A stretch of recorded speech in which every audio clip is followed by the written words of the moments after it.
పెట్టాలి దీపం. కానీ కార్తీక పౌర్ణమి నాడు దీపం వెలిగిస్తే వెలిగించి వెళ్ళిపోకూడదు.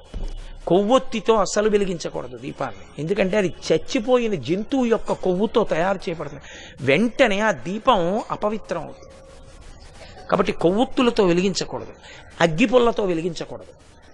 కార్తీక పౌర్ణమి నాడు సుగంధమైనటువంటి దాంతో, అంటే అగరుపుల్ల వెలిగించుకుని అగరపుల్లతో దీపాన్ని వెలిగించుకోవాలి.